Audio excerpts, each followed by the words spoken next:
이렇게 친구 관계가 어려운 아이의 경우에는 문제점이나 사회 기술을 알려주기 전에 부모의 양육 태도에 대한 점검이 필요합니다.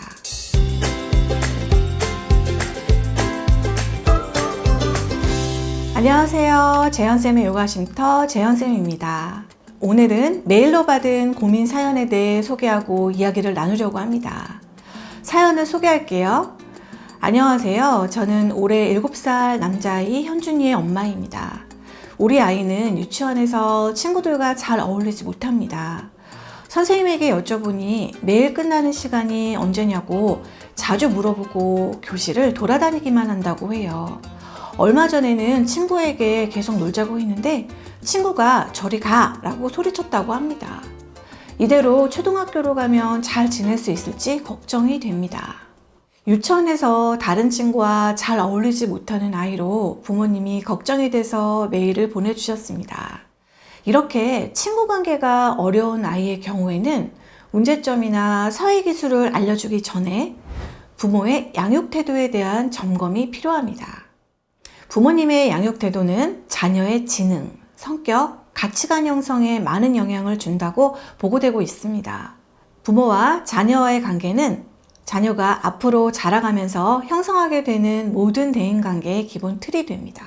버클리 대학의 아동발달 전문가이자 심리학자인 다이애나 바움린드는 자녀 양육 방식과 아동의 사회적 능력 간의 관계를 알아보기 위해 부모, 자녀 간의 상호작용을 관찰하였습니다.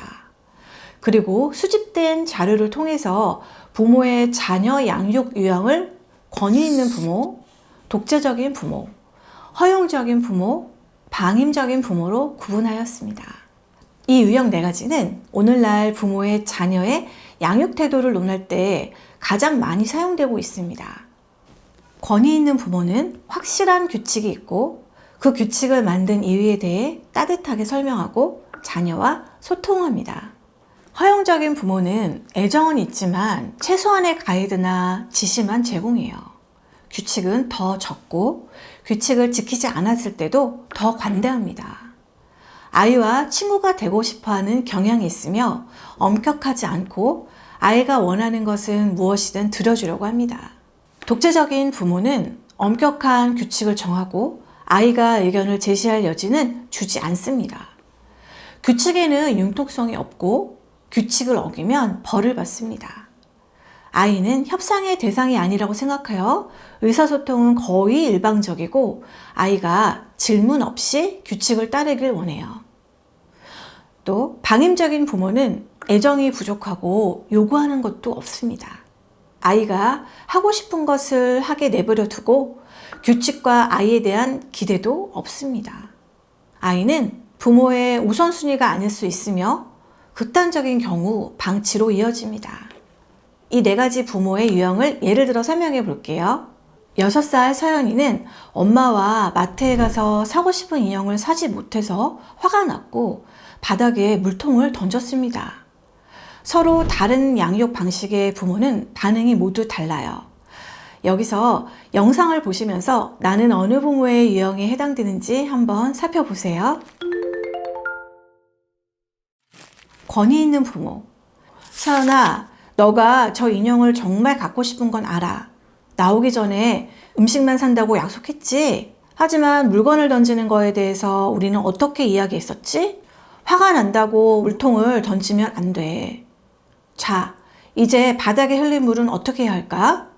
허용적인 부모. 서연아, 물건은 던지는 게 아니야. 너 인형이 갖고 싶었구나? 오늘은 안 사기로 약속했으니까 다음에 2개 사줄게. 독재적인 부모.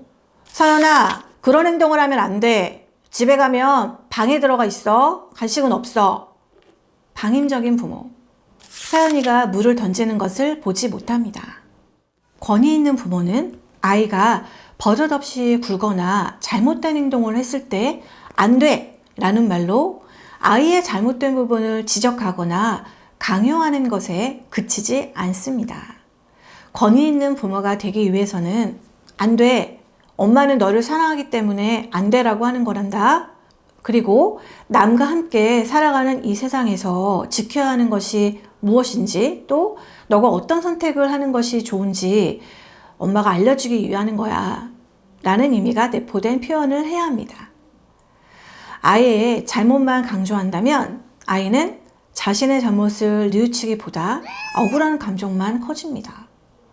엄마나 아빠는 나를 혼내기만 하는 사람, 나를 미워한다고 생각하기 쉽습니다. 그러니 권위 있는 부모처럼 이야기를 해보세요. 이 방법은 마트에서 화가 나서 물건을 던지는 상황만이 아닌 평소에 아이와의 갈등 상황이나 평소 대화할 때도 적용해 볼 수 있습니다. 서연아, 너가 저 인형을 정말 갖고 싶은 건 알아. 아이의 감정을 알고 공감해 줍니다. 나오기 전에 음식만 산다고 약속했지? 약속에 대해 다시 말해주고 그 일을 상기시켜 줍니다. 하지만 물건을 던지는 거에 대해서 우리는 어떻게 이야기했었지? 이 문제에 대해 이야기한 적이 있음을 떠올리게 하고 그 규칙이 무엇인지 다시 확인합니다. 화가 난다고 물통을 던지면 안 돼. 자, 이제 바닥에 흘린 물은 어떻게 해야 할까? 바닥에 물을 닦음으로써 비난의 어조 없이 아이가 자신이 한 행동에 책임을 지게 해서 바로 잡도록 합니다. 그리고 그 실수에 대한 해결책을 아이와 함께 찾아보도록 합니다. 관찰을 통해서 사회적인 약점을 찾기. 친구 사귀기를 어려워하는 아이는 우선 다른 사람과의 대화하는 것을 여러 번 잘 들어보고 부모가 대화 패턴을 적어보세요. 상담을 주신 현준이의 어머니가 놀이터에서 만난 친구와 대화하는 것을 들으며 어떤 식의 대화를 하는지 관찰하고 적어본 내용입니다. 야, 김현준, 나 어제 아빠가 자전거 사줘서 유치원까지 갔다 왔다? 헐, 나도 자전거 있어. 그런데 내가 어제 불닭볶음면을 먹었는데 얼굴에서 불이 나서 진짜 엄청 매웠어. 나 이제 태권도 학원 가서 줄넘기 100번 해야 돼. 야, 김태현, 나는 오늘 바둑학원 가서 바둑 엄청 많이 둬야 돼. 친구를 사귈 때는 수많은 사회적 기술이 필요합니다. 현준이의 어려움은 사회적 기술이 부족해서 오는 것이에요. 현준이는 대화 중에 친구의 말에 공감해주지 않았고 자기 말을 할 때만 신이 나서 이야기를 하고 다른 사람의 말에 귀 기울이지 않았습니다. 또 평소 목소리도 작고 잘 들리지 않아서 평소 친구의 얼굴에 가까이 대고 말하는 습관이 있었습니다. 이렇게 친구를 사귀기 어렵거나 친구 관계에 어려움을 느끼는 아이의 경우 평소 친구랑 대화를 할 때 관찰을 통해서 사회성 약점을 알 수 있습니다.